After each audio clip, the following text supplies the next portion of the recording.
At least this has also been a point where we've got satisfaction, at least from the formal point of view. I know better than many, and those who have followed my struggle will know that when I look at a text, I know very well the weaknesses and shortcomings of the text. But I cannot allow people to say that formally this text does not respect the red lines that we set out.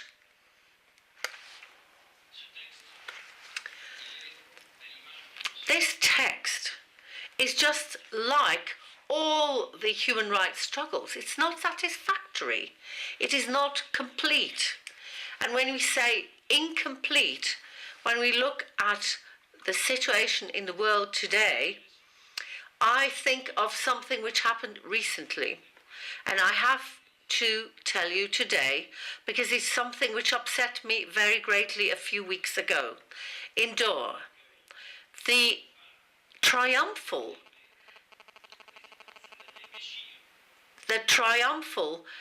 welcome which was given to the Sudanese President Bashir, this was extremely shocking after the condemnation of the International Court.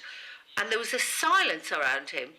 And a French author said that those who are not shocked by what is shocking are more shocking than what should shock them.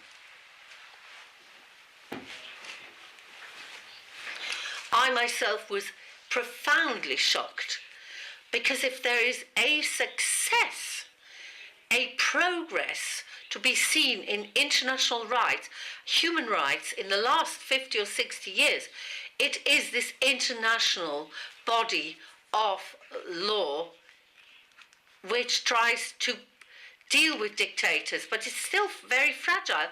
And people say, human rights, what is that? Just words, attitudes. No, human rights are not attitudes and not words. We're not talking about moralizing. Human rights are laws, it's legislation. It either exists or doesn't exist. It is implemented or not implemented, and the work of the international bodies is to build up this state of law, this body of law, and to make it available to the governments. First of all, the international legislations are put together by international bodies and then brought to the 5 continents by NGOs, by all kinds of organizations. Sometimes the legislation is a reality.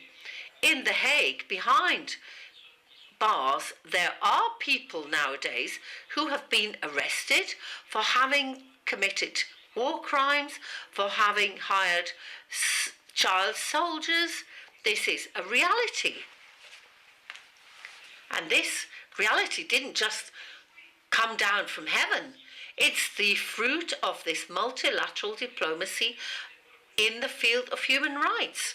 This reality is based on treaties which were negotiated, imagined, amended, and adopted, and finally implemented by 139 states. And 139 out of 192 is not all of them. Of course, out of the 139, most of them are not democracies. Some of them are not very respectable. But these countries nevertheless have signed. Now, through this example, I would like to point out that the world of human rights is also being built with the others, with the assistance of the others.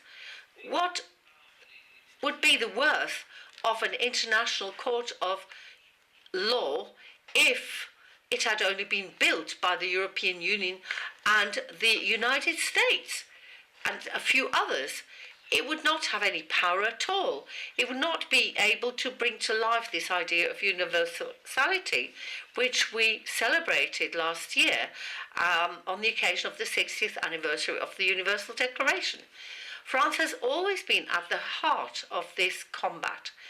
We are attached to multilateralism. As I speak, I do not know yet what the position will be of our government, whether we will participate or not.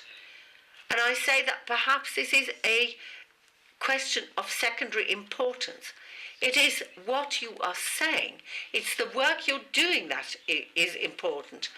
And if the text, even if it was unsatisfactory, even if it is not a good text, participation is important. A president who is not known for his anti-racism, who is anti-Semitic, is anti-Zionist, this president, in the last few years, our fight has been in favour of International Court of Human Rights, Convention Against Torture. It was adopted, Convention Against Disappearances. We've fought for 20 years with Argentina. It's been adopted now. In the future, we will have the struggle against homophobia. Perhaps there will be a resolution at the United Nations in the future, and there will be struggle for the abolition of the universal abolition of death, the death sentence. Now 2/3 of the countries have already abolished it. There was a struggle for equality between men and women. So for us, the struggle does not stop at this conference. It will not come to an end.